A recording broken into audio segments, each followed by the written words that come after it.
Tuendelea tunachomo.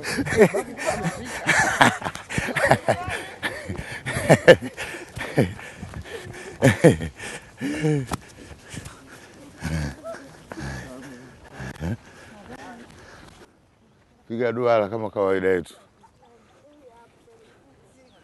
Piga duara, piga duara, piga duara, duara ongeza. Ali, niambie, sogeza mduara. Sogeza mduara, mduara uongezeke.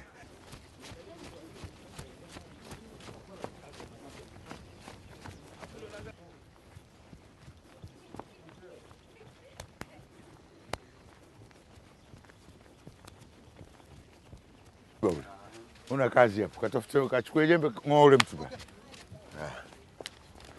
Nimesahau. Alafu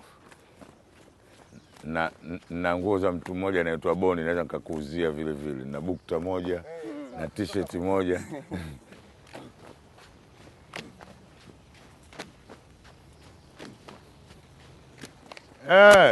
Hivyo kichechedi. Changanya. Safi mere.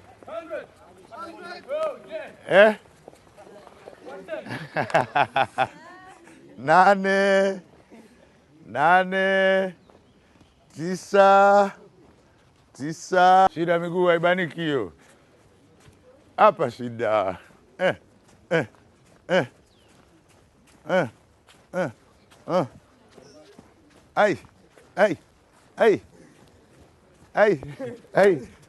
Timu hii simamia hapa, mstari huo uendelee. Mstari huku simama huu uende. Geuka hapa wewe sasa. Mstari huo unasimama huku. Tunatazamana. Tusizamane hapa. Tuko vizuri. Tuache mpaka kama ulivyo. Niachieni nakuja.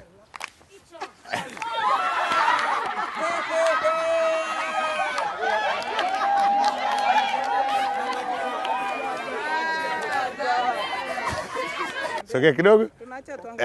Yaani huu mstari wekea mguu hapa. Maaboni sogeza mguu wako hapa. Mawadani sogeza mguu hapo. Haya. Yaani kama ukishika hili halitakupa madhara, ndio maana nimekuwekea hili, halitakuwa na matatizo. Haya, 1, 2, 3. Tatizo liko hapa. Tatizo liko hapa. Mimi ngoja. Mimi nitakutafutieni ushindi tu. Wewe sasa shika dhamana ya nyuma huko. Na kutengenezea timu bado. Safi.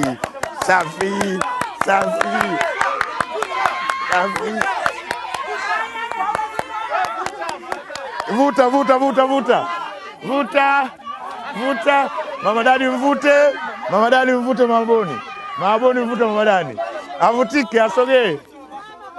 Haya, muinue. Tuinue. Inuka Mama Boni, inuka Mama Dani. Mama Boni, Mama Dani inukeni. Inuka. Mama Boni, Mama Dani inuka. Mama Dani inuka na kamba hivyo. Tuinduke na kamba hivyo.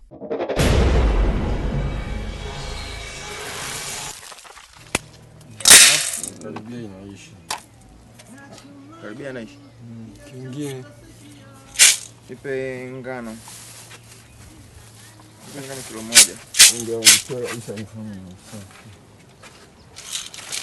Ndio kabisa kama msima. Vipo kweli. Unajua napenda vitamu na kile mimi najua kama kuna utamu duniani. Sisi mimi nafahamu kuna utamu duniani. Wewe unawapendelea bwana. Nitaanza nilikuwa na usinga huko kidogo sasa hivi hivyo usahau machungani. Wakaingia. Wanapenda vitamu wao. Asante. Muulize ile mama wa Shinyanga. Muulize mama huyo hapo na Wakeleka kama wanaelewana. Kabisa yani. Waulize. Hata punje. Hata kidogo. Sasa mbona nimesikia umesema mama hayo sio nani. Na kule Wasukuma nasikiaga wanasemaga hivyo.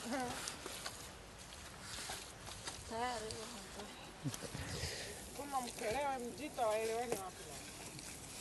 Wajita nao wapi? Huko. Majita na Ukelewa wote kuna Wajita. Lakini Wajita ni wa Majita Musoma, Mara. Huko sio Kuria. Bunda. Sio wakulia tu. Na Bunda wilaya.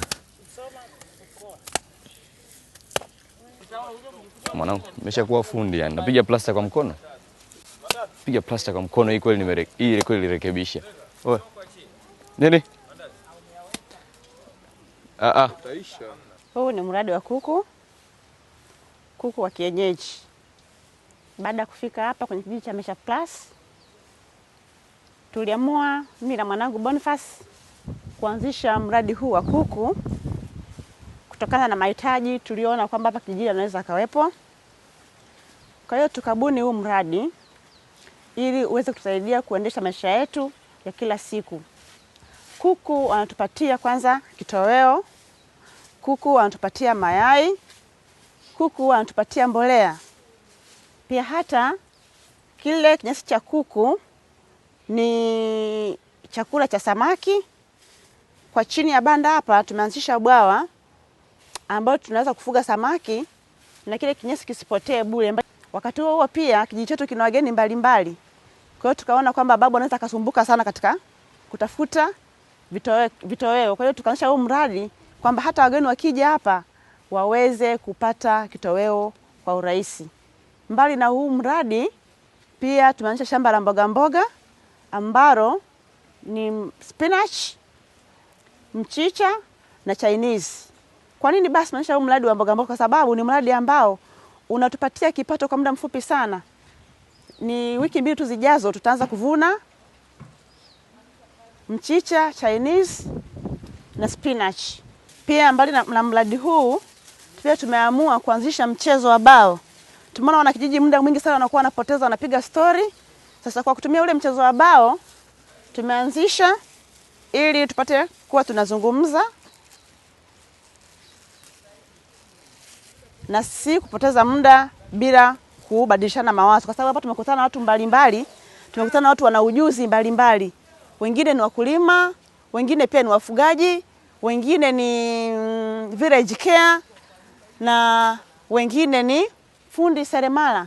Kwa hiyo kupitia huu hapo sasa namna gani watu tuwakusanye, tukaamua tuanzishe mchezo wa bao. Huko pale huo mchezo wa bao ambao muda mwingi unapokuwa unaongea na mtu, watu wengi wanakuja pale, tunabadilishana mawazo. Mbali na hivyo tumeanzisha huo mchezo wa bao ili kumwenzi baba wa taifa marehemu Julius Kambarage Nyerere. Ni kwa sababu tunaishi kulingana na mazingira. Huku ni kijijini, kupata wavu haikuwa rahisi. Kwa hiyo tumetumia vitu vilivyomo katika mazingira ili tuweze kulinda banda letu.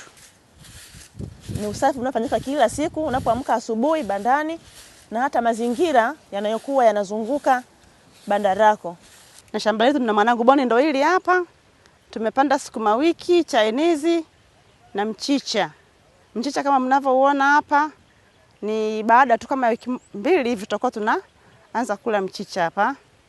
Tumejaribu kuweka interval kati ya shamba na shamba ili angalau tuwe na bustani endelevu, na katika familia yetu kwa kuwa tunatumia mchicha kwa ajili ya kutupatia kipato, basi tuje tukapoteza wateja.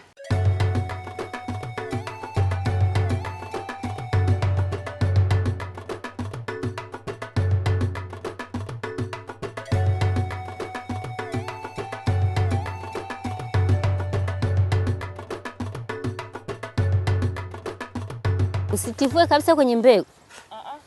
Sio ukavinyofoa bado vilaini sana hivyo. Ese mchicha umetoka.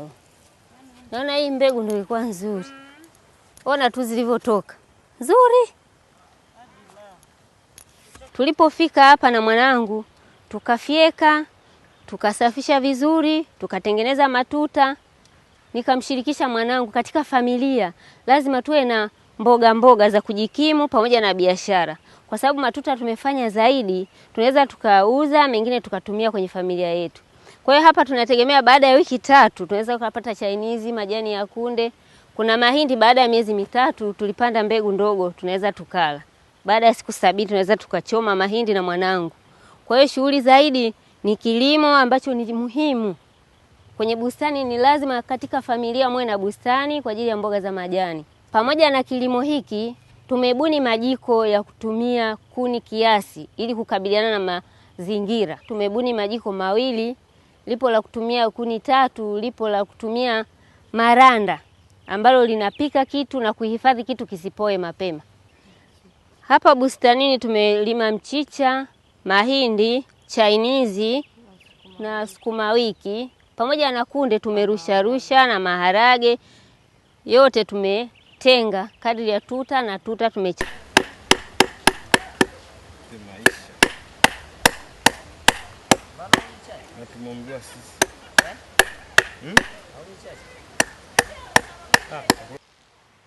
Kilimo chetu tunatumia kilimo tena, tumeamua tena kutumia kilimo hiki cha makinga maji kwenye mlima. Kwenye tuta hili hapo katikati tunapanda mihogo.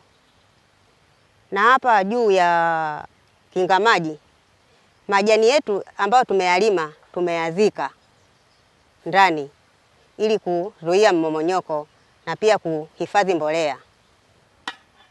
Hapa kwenye matuta ya mwinuko hapa tunapanda mahindi na katikati ya tuta tunapanda mihogo. Maana yake mvua ikija maji yanatuama, mbolea inahifadhika kwenye udongo. Kilimo chetu cha mboga mboga tunatumia kilimo cha matuta ya meza. Tunapanda zukini, matango, mchicha na chainizi. Na tunatumia kilimo hai kwa kutumia madawa ya asili na mbolea, tunatumia mbolea ya asili. Sasa hatua ya kwanza ni kuweka hii raundi ya kwanza huko. Kwa hiyo na pale mtakapoweka, mtakaomba kwenda kuwekea juu. Mtatanguliza mwinuko kama nini, kama simenti. Kama nini hapa. Hii inashika kama simenti. Sisi kundi letu tuko 3. Kwa hapa kijijini ninaitwa Mama Sefu. Sisi kwenye mradi wetu tumebuni mradi wa kilimo hifadhi. Tumepanda mazao yanayokabiliana na mabadiliko ya tabia ya nchi ambayo ni mazao ya muda mfupi, na pia tuna mradi wa asali, pia tuna mradi wa mboga mboga. Tumepanda miogo ni ile pale. Tumepanda viazi vitamu ambavyo vina vitamini A kwa wingi. Tumepanda matembere ya mboga. Tumepanda mikunde, mboga aina ya mikunde. Tumepanda na mahindi aina ya Pioneer, ambavyo vyote ni vya muda mfupi na ambavyo pia vinakabiliana na hali mbaya ya ukame. Kwa hiyo tumetumia kilimo hifadhi. Pale tumefanya ripini ya mkono na kule tumefanya kilimo cha matuta ambacho katikati tumeweka mifereji ambayo mvua ikija inatoama kule kwenye ile mifereji, na tukaweka matuta katikati ya mifereji yetu kwa ajili ya kuzuia mmomonyoko ndani ya matuta yetu. Tunaanzia chini kabisa hivi. Nako nafanya hivi. Pitisha. Kama kwa Masai hivi. Pitisha hapo. Wapi? Hapa ije hapa irudi hapa ile, umeelewa? Tunapitisha kwanza afu ndo tunaishusha mpaka chini.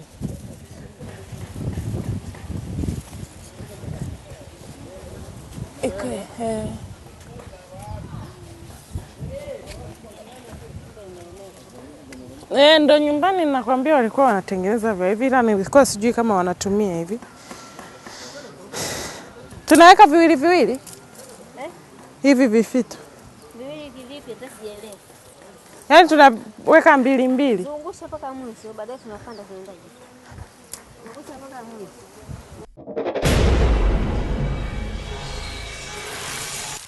Kipindi cha leo ni mwendelezo wa kipindi cha Ijumaa ambapo tulitoa mafunzo kuhusiana na masuala ya mabadiliko ya tabia ya nchi na gender, wanawake kwa ujumla.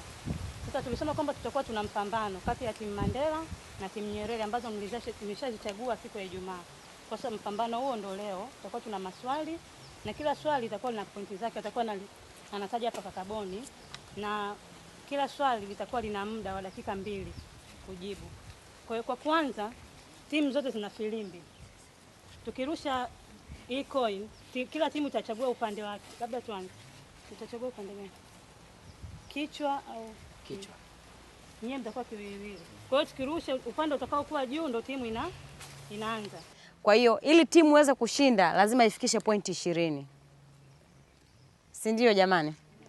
Kwa hiyo ukisha timu yako ukiona imefikisha pointi 20, hiyo ndio timu itakayokuwa imeshinda, ambayo itakuwa na pointi 20. Kwa atakuwa anataja swali na max zake. Then tutakuwa tunaangalia kajibu swali apate max ngapi, kapata lote au kajibu nusu nusu.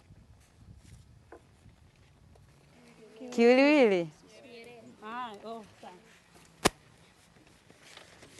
Kwanza ninasema hivi, kilimo cha wakulima wadogo kinachozingatia usalama wa tabia nchi kinahusisha njia mbalimbali za kilimo, njia ambazo huwawezesha wakulima wa jinsia zote wanaolima chini ya hekta 2 kuweza kukabiliana na changamoto za upatikanaji wa chakula, maendeleo na kukabiliana na mabadiliko ya tabia nchi. Taja na eleza njia hizo, taja 3, max ni 5. Anza kuhesabu dakika ya kwanza. Njia hizo ni kama ifuatavyo. Kwanza kabisa, njia ya kuchanganya mazao. Pili, njia ya kulima kilimo ambacho sio cha kuchanganya na madawa, yani agrochemical. 3, kulima kilimo hai na kilimo endelevu, ili kuwa kilimo bora na rafiki na mazingira. Kilimo cha kuchanganya mazao ina maana unalima kilimo aina 2 kwenye shamba lako. Mfano unaweza kulima mahindi alafu ukalima na zao la mkonda chao, Eusebia albida. Pia katika kilimo hicho unaweza ukalima kilimo ambacho ni bora na kilimo cha kuvuna maji, kwa sababu tabia mabadiliko ya nchi inaweza kubadilika wakati wowote. Unashauriwa kulima kilimo ambacho unaweza kuvuna maji ya mvua kwa sababu ya kufanya irrigation au umwagiliaji. Mfano sehemu za mwinuko kuanzia 12-35 tunashauriwa tulime kilimo cha kutumia kontua. Okay, dakika zimekwisha. Katika max 5 nimewapa 4. Taja vitu vitatu ambavyo vinaonyesha mwanamke ni mwathirika mkuu wa mabadiliko ya tabia nchi. Swali hili lina max 4. Start. Kitu ambacho kinasababisha mwanamke kuathirika ni yeye mwanamke amekuwa ni mwathirika mkuu katika shughuli ambazo ni za kila siku anazifanya yeye, kwa kisha kila siku yeye ndio mtafutaji kuni, yeye ndio wakwenda kuchota maji, yeye ndio wakujua familia inakula, yeye ndio wakujua kila kitu ndani ya nyumba, kwa sababu yeye anadamka kuanzia asubuhi saa 11 hadi anakuja kulala saa 5 ya usiku. Kwa hiyo tunasema mwanamke ni mwathirika mkuu. Swali la 3 nasema hivi, taja madhara ya mabadiliko ya tabia nchi na toa mfano halisi kwenye jamii na jinsi yalivyoleta matatizo. Max 2.5. Madhara yanayotokana na tabia ya nchi, kwanza ni ukame, pili njaa kali, 3 mafuriko, kwa sababu miti inakuwa inakatwa au miti inakuwa inakauka kutokana na jua kali, kwa hiyo inakuwa mvua zikija kunyesha huwa zinakatika haraka. Kutokana na ukataji wa miti unatokea mmomonyoko wa udongo ambao unasababisha rutuba ya ardhi inapotea kabisa, na hivyo kilimo kuja kuwa hakina tija. Okay, dakika zimekwisha, asante. Wamepata zote 2.5. Kwenda swali la 4. Anasema hivi, ni shughuli zipi huchangia mabadiliko ya tabia nchi?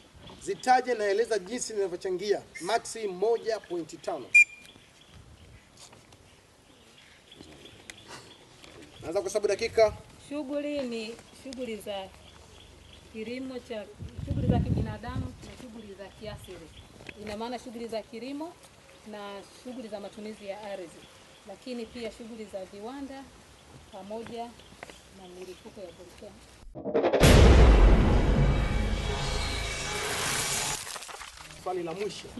Swali la mwisho lina max 0.3. Ni shughuli za aina gani zinazofanywa na asasi zisizo za kiserikali kukabiliana na mabadiliko ya tabia nchi? Max 0.3. Shughuli zinazofanywa na asasi zisizo za serikali ni kwamba kuna watu binafsi wamekuwa wakijiajiri na kutembea mpaka vijijini kujaribu kutoa elimu ambayo inaweza ikawasaidia wakulima katika swala zima la kulima vilimo hai na endelevu, kulinda uoto wa asili kwa vizazi vilivyopo sasa na vijavyo. Pia kuna baadhi ya asasi ambazo ni za serikali, asasi za kiraia. Kwa mfano Hekima imekuja kutupa elimu sisi kijiji cha Maisha Plus jinsi ya kujua kutunza mazingira. Asante. Kwa mfano tunakuwa hapa kijijini, imekuja asasi ya TNP ambayo ilikuwa inahamasisha wanawake kuhusu usawa wa kijinsia na namna gani mwanamke aweze kujikomboa kumiliki ardhi. asiyekubali kushindwa sio mshindani, si ndio? Na haya ni mashindano. Sasa huu ni ule wakati wa kwenda kumtangaza mshindi. Tulisema tuna zawadi. Zawadi zitakuwa ni surprise. Na mshindi siku zote ana deserve kupata zawadi, si ndio? Kwa na wale walioshindwa siku nyingine tunaamini na wao ni wameshinda. Tumepishana kwa maksi chache sana, kwanza tujipigie makofi. Nyerere wana jumla ya maksi 7.5. Mandela wana maksi 8.5.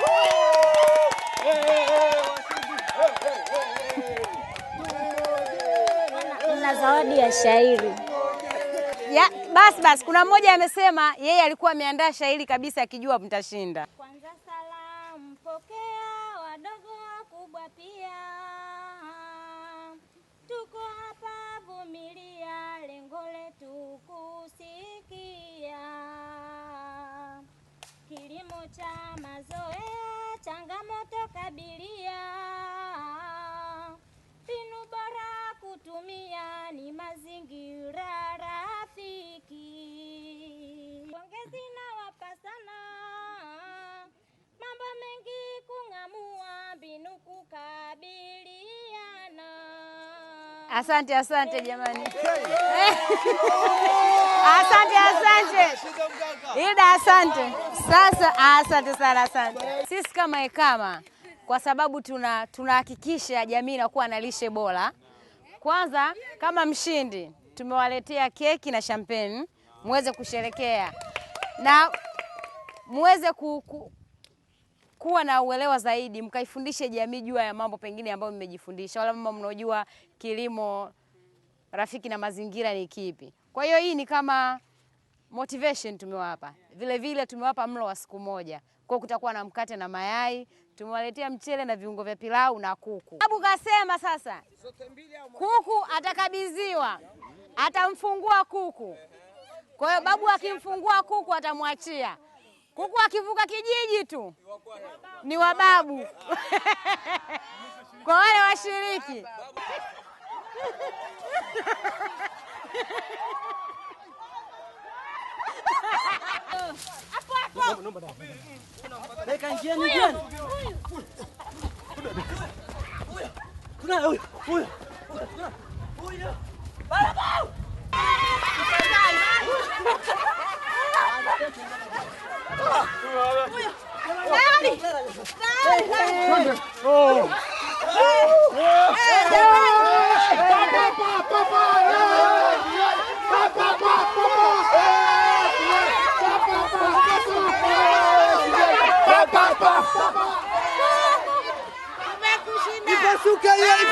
Ipasuke.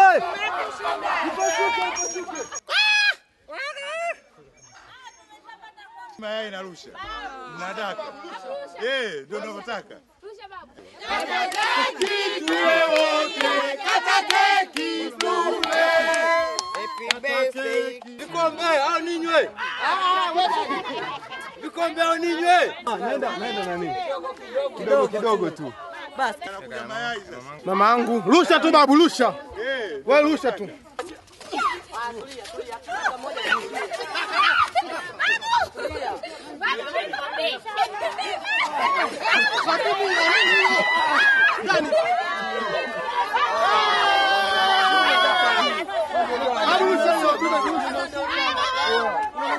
Rusha babu. Tunagombania jamii.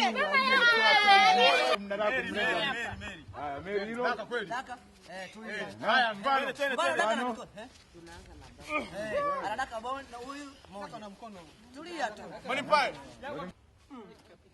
Mmekata makubwa mna. Ndio mazuri. Mkononi. Lazima ule. Anatumia akili bwana.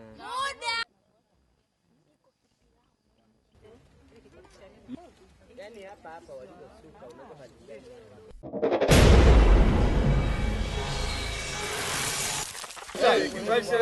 Beka! ya kijiji. Bendi ya kijiji. Ayawi yamekuwa ile bendi ambayo imefikia wasanii kwa muda mrefu. Jina likabadilisha. Mama na jina kabadilisha. Mama Kagera bin Saidi Kiduku. Na jina kabadilisha itaitwa Saidi Kiduku leo. Ukiingia kwenye kundi lazima upigwe bapa la mgongo. Bapa la mgongo. Okay, tunamaliza rasmi. Okay, namba tangaze. Namba. Bicheupe. Sogea kule mbele kwenye Nani? Sogea hivi. Kaa hivi kabisa. Kaa hivi. Sogea Twende mora subiri. Lakini baada hatujajua mashairi tuko na kosa ya Mama Daito. Katikati kidogo jamaa. Kaa karibu na sasa. Subiri. Okay. Habari wana jiji. Habari vijana wa Kantangaza bendi. Mambo vipi? Mambo poa. Napenda kutambua wepo wa PDG mkubwa kutoka Burundi. Karim. Popote aliponyosha mkono baba. Jamani katika bendi naomba kumtambulisha Mama Daito popote alipo. Naomba kumtambulisha Malikia wa kijiji popote alipo pale. Ponga mkono. Napenda kumtambulisha meneja mpya Bicheupe. Funga mkono. Lakini naomba kumtambulisha popote alipo Mama Machapati popote ulipo maana wako Mama Stije, Mama Sefu Machapati. Asante sana. Okay, leo ni siku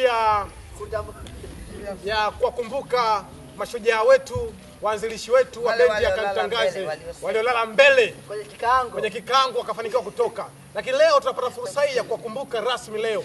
Tunakumbuka kwa takriban dakika moja, then tuna meneja mpya Bicheupe na msanii mwingine wa kike kutoka Kagera. Mama Kagera.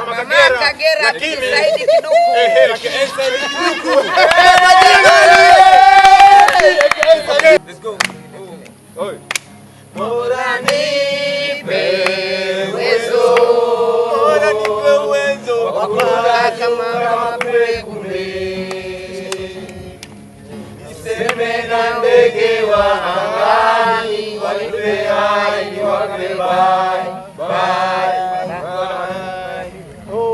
Bora nipe uwezo wakuruka juu kama kumbe niseme na ndege wa angani wanipe hai niwape bye. Ndugu zangu, leo bendi yetu inasajili meneja mpya pamoja na msanii mpya Mama Kagera aka Mama Saidi Kiduku. Lakini wengi walikuwepo katika bendi hii leo hatunao. Alikuwepo Jasmine Abdi kutoka Tanga. Lakini marehemu Kiraka Saidi pia kelele. Ndugu zangu, watu hawa walikuwa waanzilishi bora wa bendi yetu. Lakini leo hii hapa tumepata watu wengine. Lakini tunapenda kumtambua meneja mpya wa bendi ya Kantangaze Bicheupe popote alipo. Lakini nisiwasahau Bwana Kika, Hali Nikabotiza pamoja na wengine wengi waliokuwepo, lakini leo hii hapa tupo. Twende kazi. Yasmini. Bora nipe uwezo kuruka juu kama kumbe niseme na ndege wa angani wanipe hai niwape bye. Ndugu zangu wana kijiji, na habari njema siku ya leo. Hakuna kitu kibaya ndugu zangu kama kuagana. Tumewapoteza marehemu wengi kwenye kikango, lakini tunamshukuru Mungu tumepata waasisi wapya. Leo tunakwenda kumtawaza Bicheupe kwa meneja wa bendi, lakini sambamba tumewapata wadau kama Mama Kagera anareplace nafasi ya besi. Lakini tuna furaha kubwa kumpata Malikia wa pili kuingia katika bendi yetu ya Kantangaze. Mama Daito wa Maisha Brasi popote pale alipo apunge mkono. Hivi punde tunakwenda kuwatawaza rasmi. Bora nipe uwezo kuruka juu kama kumbe niseme na ndege wa angani wanipe hai. Tuliingia kwa mbwembwe za kila aina na vitisho kutoka mikoani tulikochaguliwa. Tukapelekwa mpaka Koko Beach tukala supu nzuri na nyama za kuchoma. Na soda tukateremshia. Tukaingia kwa mbwembwe kijiji cha Maisha Plus tukakutana na vijana wetu. Baada ya siku mbili mwanamke mwenzetu mmoja alilala mbele na kusepa na kuachana na kijiji cha Maisha. Tusaidie kwenye kijiji cha Maisha Plus, sisi tunadunda bado tupo. Bora nipe uwezo, bora nipe uwezo kuruka juu kama kumbe. Niseme na ndege wa angani, wanipe hai, niwape bye, bye, bye. Popote ulipo, nyosha mkono. Ndugu wa Tanzania na wananchi wote mnatutazama katika kipindi cha Maisha Plus. Mwenzetu aliyesepa tunamwombea kwa Mwenyezi Mungu amlinde huko aliko, ampe maisha mema na uhai ili aweze kurudi nyumbani kwake akiwa salama salimini. Na tukipata taarifa hizo kutoka kwa babu, sisi tutalala kwa usingizi ulionona. Haya, asante. Tunaomba tumsikilize Bi Cheupe kama meneja mpya wa bendi akatangaze. Naomba sasa karibu na Mike, unasemaje? Karibu hapa mama. Karibu sana Bi Cheupe, ana neno. Na huyu ni chumba wa kijiji cha Maisha Plus. Huyu ni mama.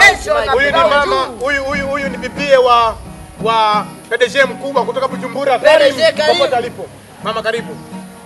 Kama mnavyoniona hapa, nimechaguliwa leo rasmi. Kwa jina maarufu langu ni Bi Cheupe kutoka mkoa wa Arusha. Mnavyoniona leo nimesajiliwa. Kwa hiyo natoa hai. Lakini pia tunaomba tusikie maneno machache kutoka kwa Mama Kagera. Karibu katika kipaza sauti hapo. Mimi kwa jina naitwa Grace Maumbuka. Natokea mkoa wa Kagera. Kwa jina la maarufu la mkoa wa Kagera, Mama Meneja. Kwa kijiji cha Maisha Plus, Mama Kagera aka Saidi Kiduku. Asante sana. Lakini napenda kutambua uwepo wa Malikia wa Kijiji. Karibu sana Malikia. Anasema anashukuru sana. Ana mengi ya kuzungumza na hawezi kuyamaliza. Asanteni sana.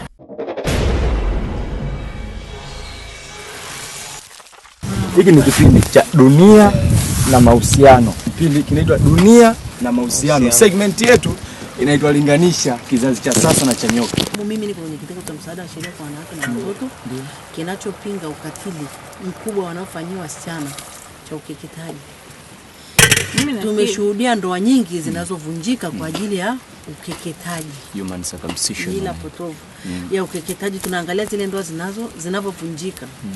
Mimi nikiwa kama mwenyekiti wa kitengo changu cha msaada wa sheria kwa wanawake na watoto, nimeweza kuona ndoa kama 4 zimevunjika.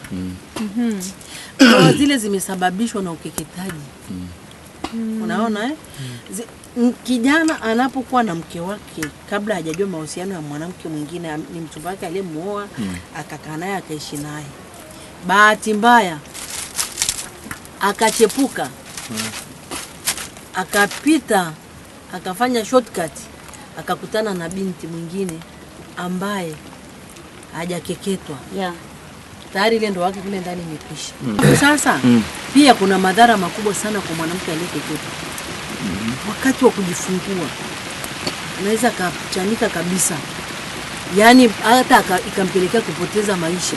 Kwanza anaathirika kisaikolojia. Kuna mtoto alikeketwa na vyombo ambavyo sio sahihi, akawa ameliwa na wadudu, akawa ameliwa sana, tetanus. Kwa hiyo ukeketaji ule ni mbaya sana. Mama, mimi bado sijaelewa. Kwanza maana ya kumkeketa mtoto wa kike wanakuwa na maana gani? Kwa kweli haina maana yoyote wala nini, ni mila potovu tu. Mimi mwenyewe hapa nilipo ni shuhuda. Nimeweza kumsaidia mtoto wa kike wa Kimasai ambaye alikuwa anataka akeketwe. Yule mtoto alikuwa anaishi kwangu. Alikuwa anasoma darasa la 3. Kwa shule ilipofungwa, mamake akaja akaniambia ukija tunamkeketa. Akaja akaniambia yule mtoto wako unayekaa naye hapa nyumbani anakeketwa. Kwa hiyo tumeandaa ngoma kubwa kabisa na nini kwa Masai. Kwa Masai. Kwa hiyo mimi nikamwambia mnamkeketa yeye. Wenu. Mimi nilichokifanya ni kumtuma yule mtoto wangu ambaye wanasoma pamoja na yule binti ambaye pia ni mtoto wangu. Nikamwambia nenda mwambie fulani kesho kutwa anakeketwa, maandalizi yanayofanyika. Waboni, yaani unafanya sherehe kabisa. Sherehe za kukeketwa. Sherehe kubwa kabisa kwa Masai. Unataka kula kwangu? Na ng'ombe achinjwa. Lakini mwambie asijali, kabla hajakeketwa mimi nitakuwa nimefanyaje? Nitakuwa nimeshachukua hatua za kumsaidia asikeketwe. Sasa basi alipomweleza tu kwamba wewe unakeketwa, siku ile ile mimi nilienda kuripoti polisi. Nilipoenda kuripoti polisi wakaniambia tutakusaidia kwenda kuzuia hilo tendo lisiendelee na kuwakamata wale ngariba. Unaona? Kwa hiyo yule binti akamwambia wewe nenda, alafu mimi nitakuja baadaye. Unasikia? Kwa hiyo yule binti yangu aliondoka akamsindikiza yule, akarudi nyumbani. Akakaa. Jioni wamemaliza kula chakula na nini. Yule alitoroka. Asubuhi yake ndio alikuwa anakeketwa. Na sisi kwa tumepanga na polisi kuwafuata saa 4 za usiku kwenda kuwakamata. Maana wale ngariba walikuwa wamelala pale na nini.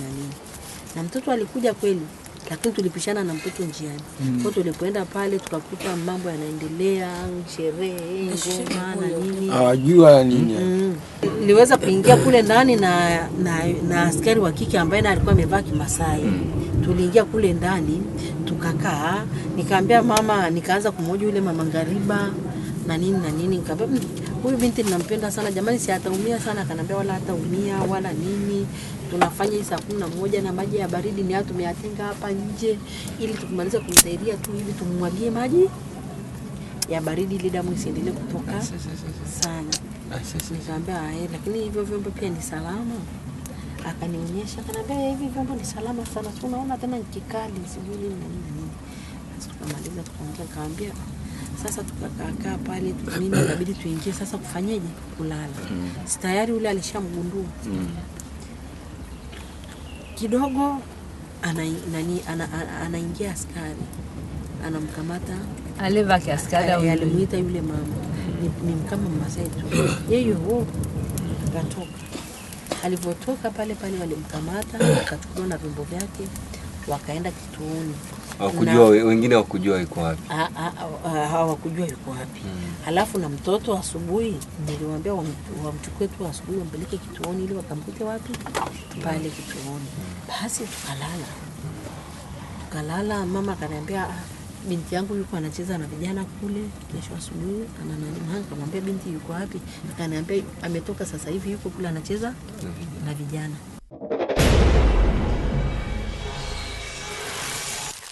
Jiko ambalo likishachemka, hata kama ukitoa mkaa unaweza ukaivisha chakula chako.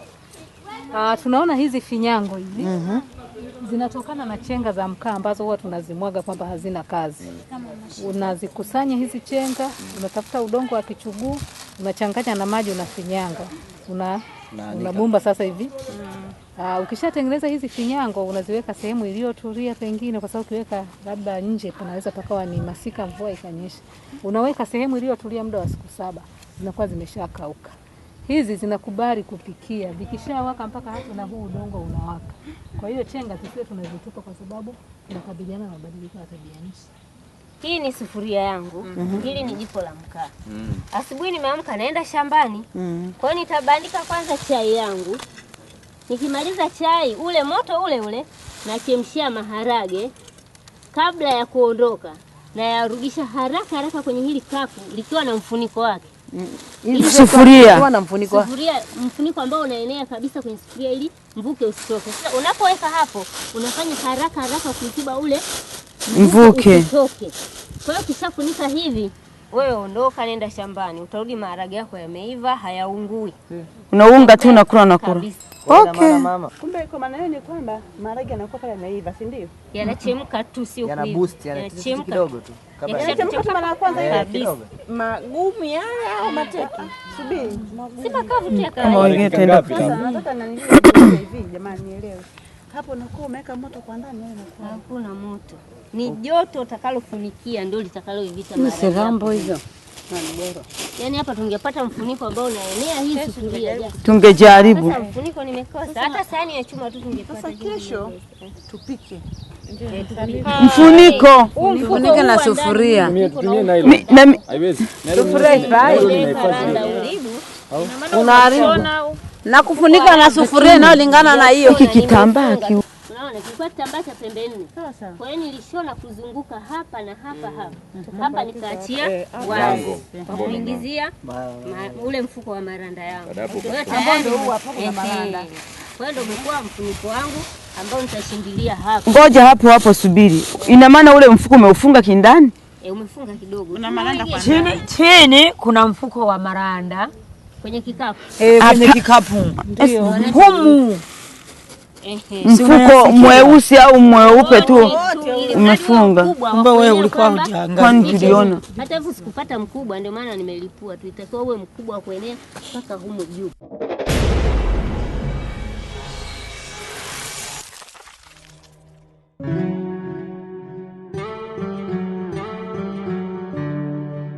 Ilianza kama mzaha, mtazamaji. Siku kadhaa zilizopita hapa kijijini aliingia mgeni asiyejulikana, akawaamuru vijana kuchimba shimo.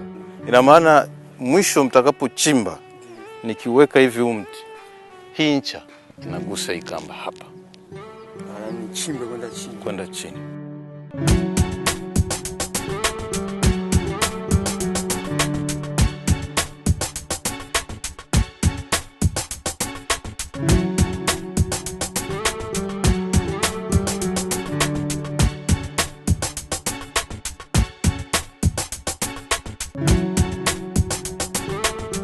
Baada ya shimo kuchimbwa, babu akaja na kuwaambia wafukie kwa sababu tu hakuwa na taarifa.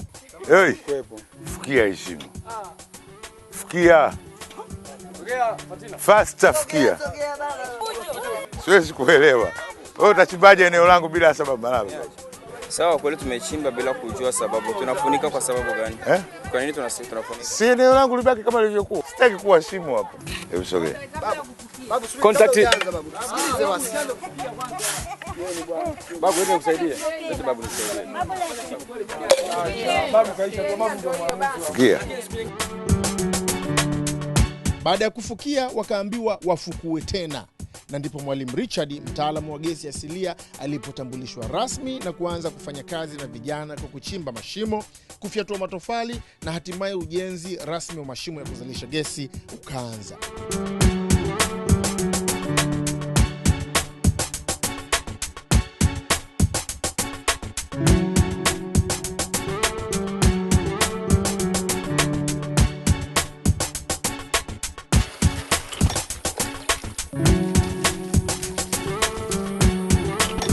Fanya hivi sasa. Pima hii peke yake. Ina ngapi? Haikuwa safari rahisi. Kwa takriban wiki 6 vijana walipiga kazi usiku na mchana wakiongozwa na mwalimu wao. Kuna mzunguko mkubwa na kale kidogo. Sasa kutoka mzunguko mkubwa kuna sehemu kuna uwazi ule mlango. Pale sasa ndio inawekwa zege. Wakati hao ndio watakutana. Yaani hayo makutano yatakuwa ndani ya hilo box. Ndio yatamiminiwa nini? Zege ambayo litakuwa kama linta tuseme. Kukamilika kwa mashimo hayo kukafuatiwa na kinyesi cha ng'ombe kuletwa kijijini.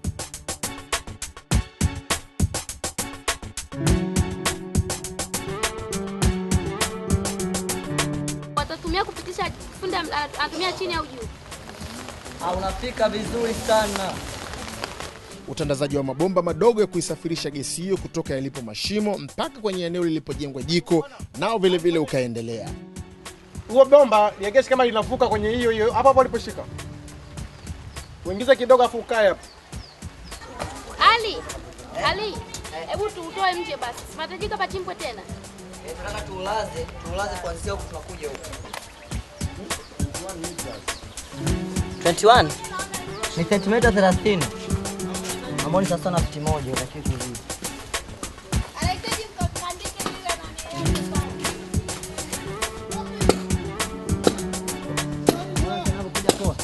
Umeona? Tena mpaka mwisho. Bado kule. Wapi? Kule ndo kuna shida kidogo kule mwisho. Kule hapa katikati ana shida. Pale katikati ndo pagumu pale.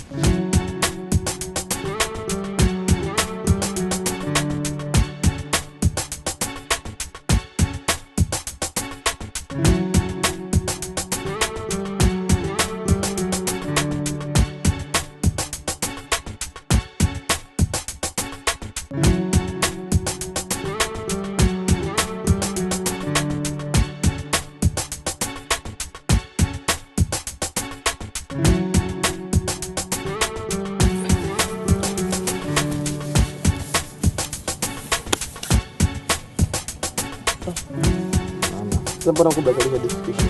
Na huko huyu anakuja kunisaidia kuswitch. Hichi hapa cheusi.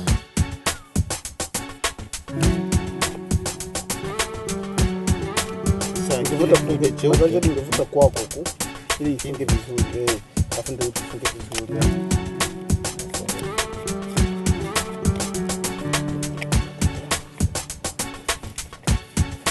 Haijakaa vizuri.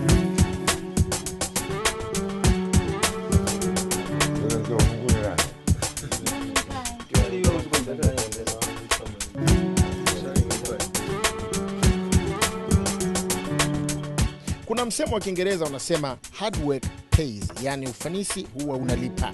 Baada ya maandalizi ya kazi kukamilika na kila kitu, jiko la kutumia gesi lenye sahani 2 likaletwa. Vijana wakiwa na shauku, huku wengi wetu mkiwemo nyinyi watazamaji tukiwa hatuamini kama kweli gesi inaweza kuzalishwa hapa kijijini Maisha Plus kwa kutumia vitu vya kawaida kabisa, kikiwemo kinyesi cha ng'ombe, saruji, kokoto, mchanga na vitu vingine.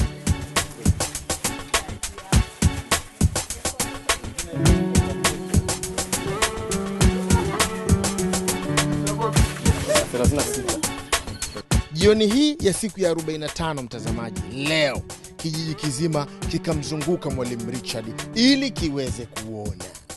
So unajua hii ni katikati hivi. 28. Kwa hiyo mbao ichezee. Mbao yenyewe na upana ile karibu kama hizi ni kwa ajili ya hewa, oxygen. Ya hewa. Kwa ajili ya oxygen. Kwa hiyo hizi tafadhali zisiguswe. Utaseti endapo moto utakuwa unaleta shida. Msumeno beka. Kwa safe.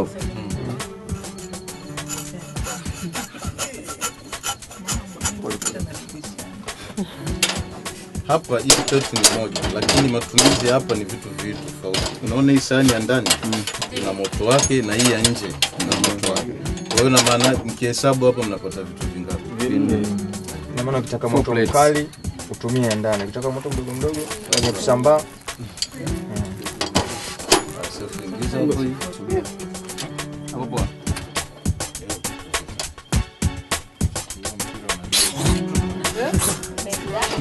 Ogopa hii. Huo mdomo tujie gesi na kuaje. Yaani. Hii clamp unaona kama ni kali. Nini? Msumeno. Na msumeno. Sintaweka hapo. Nimesha itoa. Hiyo. Nifunge kwa tatizo. Hey.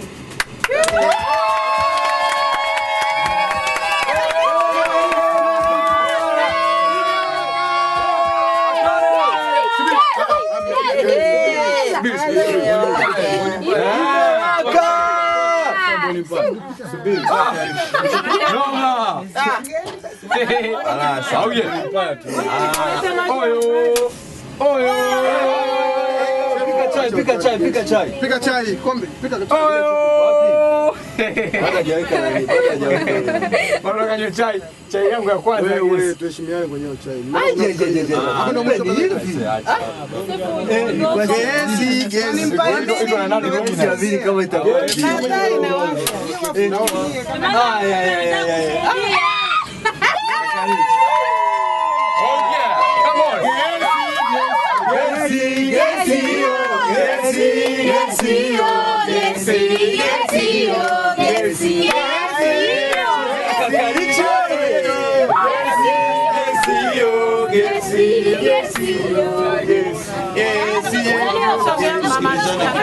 Ngoja ni kidogo basi msikize. Chezea kakaricho. Unaona? Habari kutoka Mashafrani. Kuko na blue na red. Mimi naangaika kuondoa hiyo na luminous. Hiyo ya red. Sawa jamani? Naangaika kuondoa hiyo nyekundu. Kwa nini hiyo nyekundu haitakiwi? Na madhara gani? Maana hiyo ni oxygen, sio moto. Moto mzuri ni blue, yes. Sasa itachelewa kwa sababu ule mtungi bado ni mpya. Kwa hiyo hiyo ni oxygen bado ipo pale.